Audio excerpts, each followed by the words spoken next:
everyone. Book 60 is called Ciao, Sweet Valley. Just how welcome is Giovanna in Sweet Valley?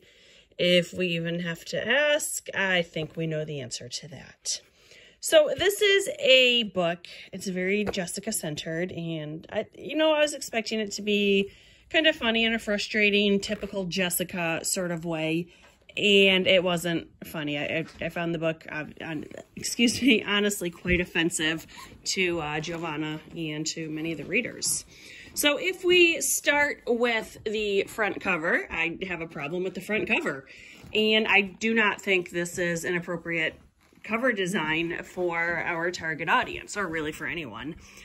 If the boy can be shown wearing a t-shirt and long shorts, why can't the girls? I don't agree with or appreciate this double standard in which our young heroines are practically naked and we are meant to look up to or emulate them or something. We need some modesty here. So we have Jessica in the purple. She's kind of cute.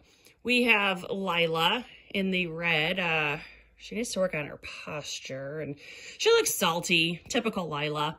I'm guessing that's Elizabeth in the blue, but wherever I bought this book, and I definitely bought it used, they seem to think that was a good place for the barcode. That is Giovanna in the Italia suit. We are told she's gorgeous. Again, I don't know if she is now, thanks to this book cover. And yes, obviously I could remove the sticker, but it's kind of more funny just to leave it there and complain. The boy, no idea who that is. And the girl is Maria, wearing a very 90s bathing suit. So I'm not going to hate on her for the fashion choices at the time. So the main premise of this book is the twins decide that they want to be part of the student exchange program, which I generally think are fantastic programs and opportunities for students. This particular program is called GO, capital G, capital O. We are never told if that is an abbreviation, if it stands for something. I don't know. I'm going to assume it stands for global opportunities or global outreach. I mean, it has to stand for something, right? Because although this is the series that calls a nightclub the club, and it calls their dance studio the dance studio. So yeah, I could totally see this just calling it GO, just for giggles. The twins very quickly realize that they're not eligible because they don't speak a foreign language. But then the parents immediately say, well, let's host someone. And like a week later, she's there. So they just completely gloss over the whole vetting process and background checks and everything. And whatever, it's a kid's book. So Jessica answers the phone. And the guy from the organization very clearly tells her the child's name is Giovanna. But Jessica just gets it in her head that it's Giovanni.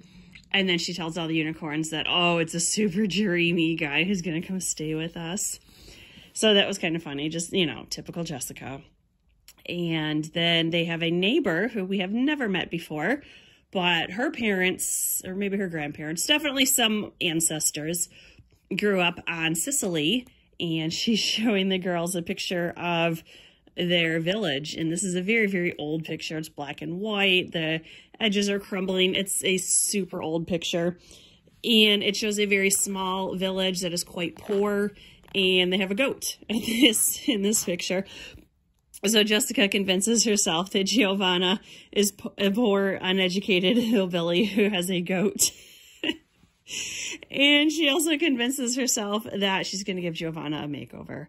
So she is, of course, shocked when Giovanna is very fashionable.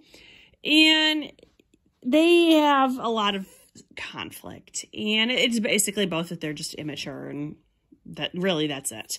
So Giovanna often points out how things are in Italy. And of course, Jessica gets offended by everything. So she takes that to mean that Giovanna hates everything about the U.S. And Jessica and Lila are just terrible to her. And Mr. Bowman makes her give a speech, which I really don't agree with, even as an educator, that Giovanna says she's very uncomfortable speaking in front of large groups because she's self-conscious about her English, and she's a lot more apt to make mistakes when she has a large audience. And rather than listen to that and maybe just have a conversation, Mr. Bowman says, do it anyway. And she's only there for 3 weeks, so we have to assume this has no real bearing on her grades at home. So Mr. Bowman is a jerk. Something else that I really did not like in this book, I felt like it was making fun of the way Giovanna spoke. And it's not just this book. It is in Babysitter's Club. It's in some of the Newberries that I've been reading. It seems as though any character who's speaking English as their second language, they're very much making fun of them continuously. So for instance, in this one, Giovanna learns the word awesome. And anytime she says it, it is written hyphenated. So it sounds like she's saying awesome. And she also learns the expression no kidding. And they always put that hyphen between kid-ding. So it's just really making fun of how Giovanna is pronouncing and enunciating these words. And I did not like that at all in this book.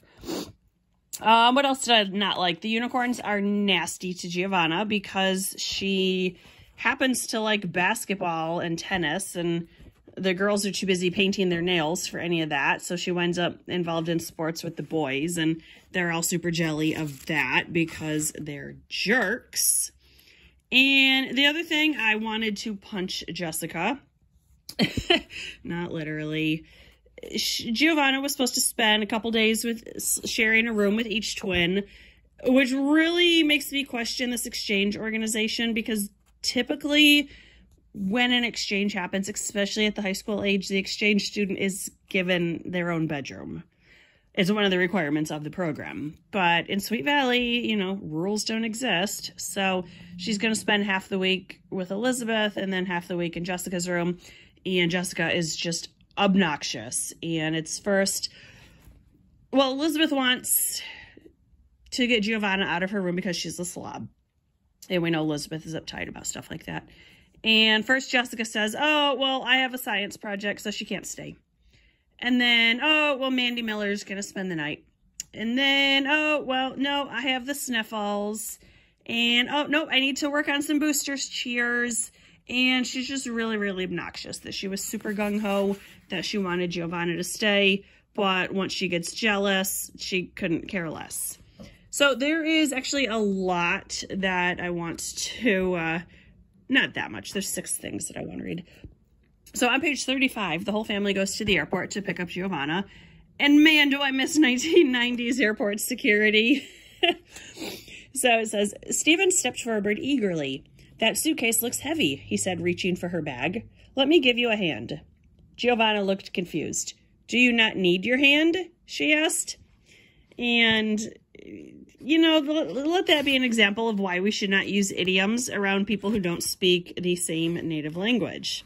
Even people who do speak the same language might not be so comfortable with idioms, so knock it off. And then on 486, the next day, another example of Stephen speaking before he thinks. They're talking about basketball. Stephen gave her a modest smile.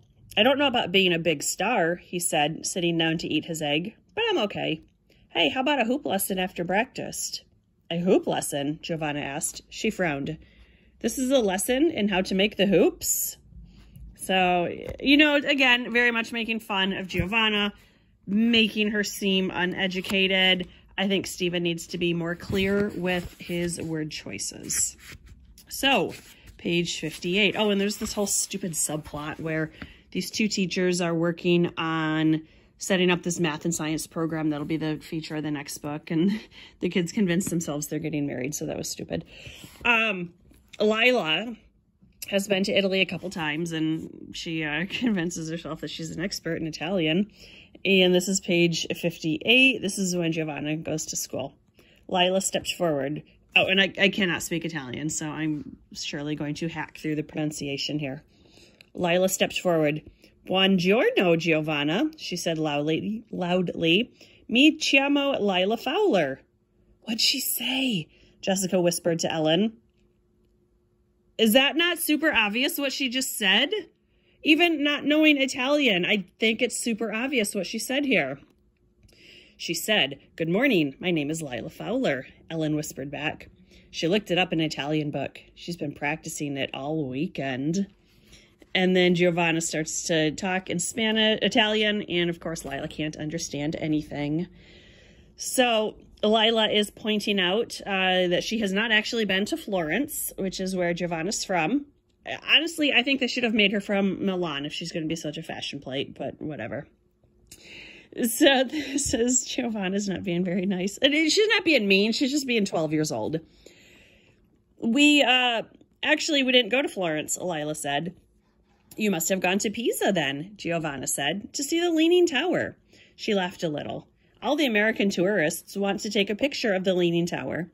And they always go to Tuscany to visit the beautiful wine country. Did you enjoy Tuscany? Lila admits she only went to Venice and Rome. Giovanna waved her hand. Of course, she said. All the tourists feel they must ride in the gondolas and spend a few lira on Italian clothes. She smiled politely. Someday, I hope you will come back and see what Italy is really like. And Lila gets mad about that because, of course, she does. And maybe Giovanna could have been a little more tactful, but she's not saying anything incorrect. Here we go, page 110.